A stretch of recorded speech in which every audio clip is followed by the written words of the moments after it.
The shepherds whistled. The firm-rumped dogs, sharp-eared and red-carpeted of tongue, gulped back the sun and scattered the breeze. Pursuing my theme, Carter.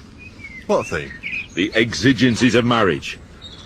Oh, that. Right. You see, Carter, most people in this country ignore one crucial and fundamental fact about marriage.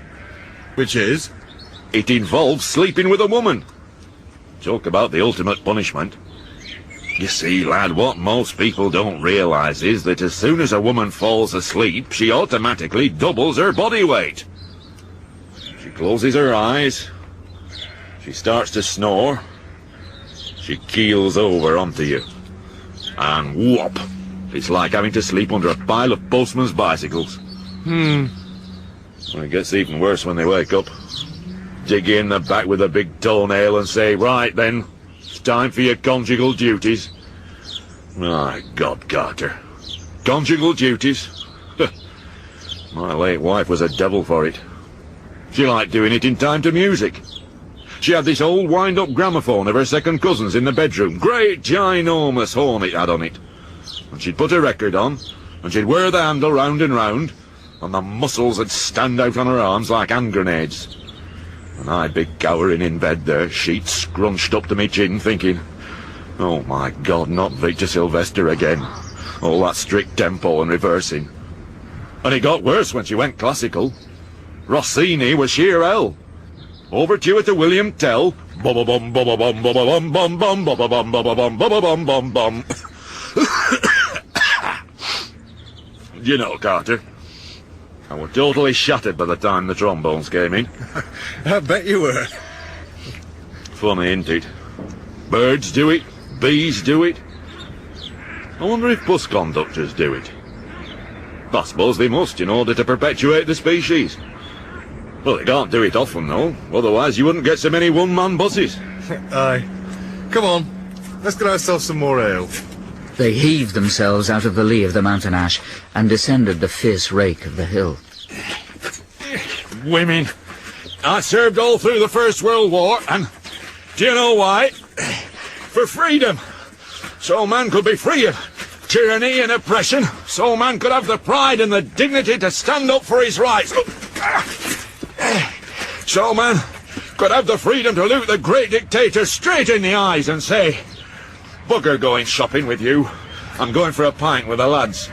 They were just about to enter the beer tent when a voice rang out. Carter!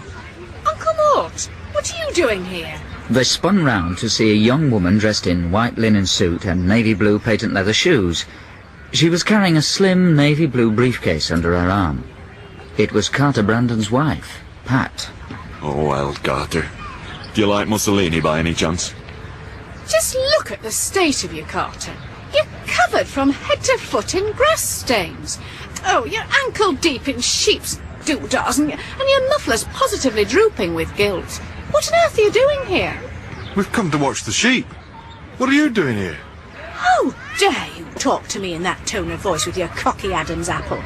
If you must know, I am here in my capacity as personal assistant to Mr. Macclesfield, and I am assisting him in dispensing hospitality in his personal marquee. Well, what about dispensing some hospitality to us, missus? You? I'm here on business. I'm not here for rampant boozing. And you two are making a holy show of me. Now leave these grounds immediately. There was silence for a moment, and then Carter Brandon said in a voice vibrant with timidity and rampant with fear, No. What? No.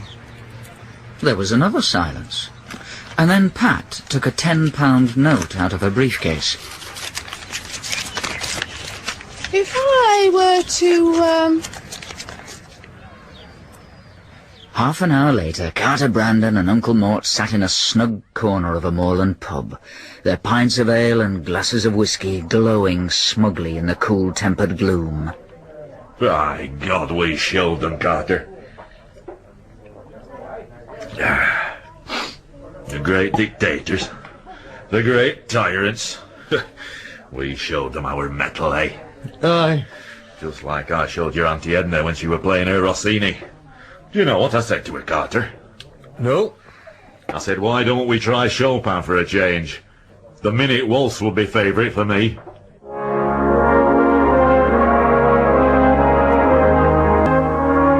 That was A Very Occasional Day. Stephen Thorne played Uncle Mort, Peter Skellen played Carter Brandon, Liz Goulding played Pat Brandon, and the narrator was Christian Rodska. Uncle Mort's North Country is written by Peter Tinniswood and produced by Pete Atkin.